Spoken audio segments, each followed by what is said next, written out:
حضور کے وضو کا پانی صحابہ زمین پہ نہیں گرنے دے رہے اور اپنے ہاتھوں پہ لے رہے ہیں اور چہروں پہ مل رہے ہیں. تو آقا کریم نے فرمایا ما حملکم علی ھذا، تمہیں اس بات پر کس چیز نے ابھارا، یہ کیوں کر رہے ہو؟ میں نے تو حکم نہیں دیا، قرآن نے حکم نہیں دیا، اور تم میرے وضو کے پانی کو بھی زمین پہ نہیں گرنے دے رہے، تو یہ کیوں کر رہے ہو؟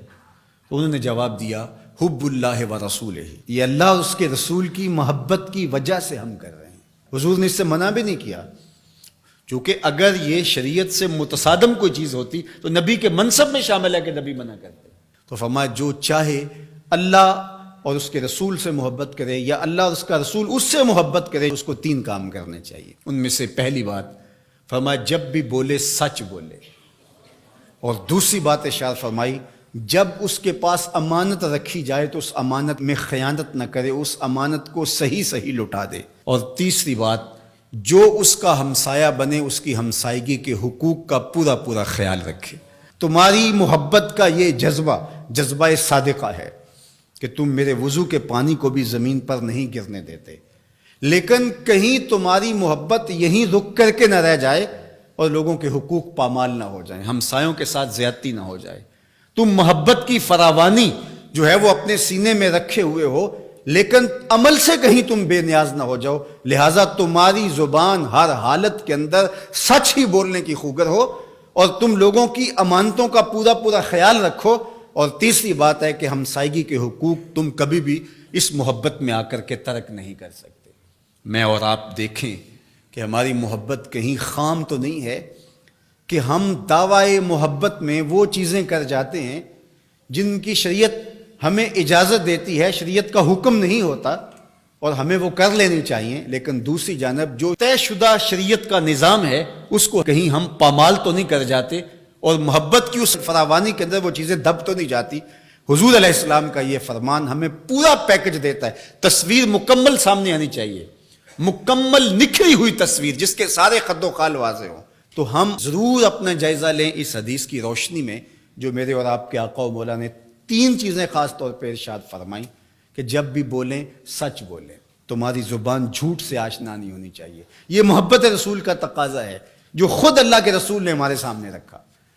اور ہمارے پاس جو امانت رکھی گئی ہو، امانت کی جو بھی صورت ہو، اس امانت میں ہم خیانت کبھی نہیں کریں گے. اور تیسری چیز یہ ہے کہ اپنے ہمسائیگی کے حقوق کا ہم ہر صورت کے اندر لحاظ رکھیں گے اور خیال کریں گے، ان کو کبھی بھی پامال نہیں ہونے دیں گے. یہ 3 چیزیں اگر ہم اپنی روح کے اندر سمو لیتے ہیں اور یہ ایسا نقشہ سامنے آتا ہے ہماری محبت کا، تو یہ محبت ماحول کے اندر خوبصورتی کی ضمانت بنتی ہے. ورنہ میرا رویہ چاہے وہ دین کے نام یا کسی اور نام سے ہو، اگر لوگوں کے لیے دین سے دوری کا سبب بن جائے تو مجھے سوچنا چاہیے کہ میں کھڑا کہاں ہوں اور میرا مزاج کس سمت جا رہا ہے، اور میں اپنے آپ کا جائزہ لوں. میرے استاد فرمایا کرتے تھے کہ یہ نہ ہو کہ لوگ تمہیں پوچھے تم کون ہوتے ہو اور تمہیں بتانا پڑے یہ دیکھو مذہب کے خانے میں اسلام لکھا ہے. آپ فرمایا کرتے تھے صاحب نہ پوچھنا پڑے نہ تمہیں بتانا پڑے، تم دور سے آ رہے ہو، تمہاری وضاقت، طرز زندگی، انداز معاشرت، تمہارا حلیہ، تمہاری زندگی کے اسلوب دیکھ کے لوگ دور سے کہیں وہ دیکھو آقا کا غلام آ رہا ہے.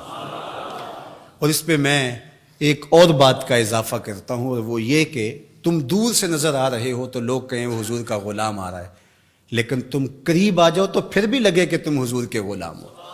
یہ نہیں ہے کہ لوگ تمہارے نیڑے ہوں تو پھر پتہ چلے دور سے غلام رسول لگتا تھا، قریب آیا تو کچھ اور نکلا. رشتہ داری کر کے، کاروبار کر کے دیکھا، معاملہ کر کے دیکھا،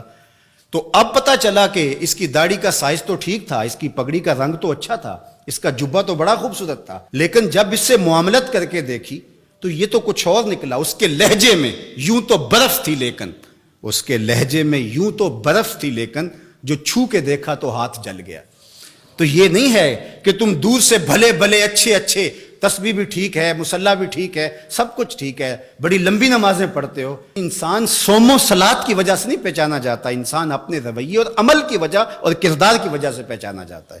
تو اس لیے ہم دور سے اچھے بھلے دکھائی دیں، لیکن جب کوئی ہم سے کاروبار کر کے دیکھ لے، ہماری ہمسائیگی میں مکان بنا کے ہمارا ہمسایہ بن کے دیکھے، اور جو ہے وہ ہم سے رشتہ داری کر کے دیکھے، بیٹی اور بیٹے کی شادی کر کے دیکھ لے، تو پھر پتہ چلے کہ یہ باقی تو سب کچھ ظاہر سے ٹھیک تھا، لیکن اندر تو بہت کڑوا نکلا، اندر تو بہت کسیلا نکلا. نہیں، کوئی دور سے ہمیں دیکھے پھر بھی ہم بھلے دکھائی دیں، اور قریب آ کے دیکھے تو اور سحر میں کھو جائے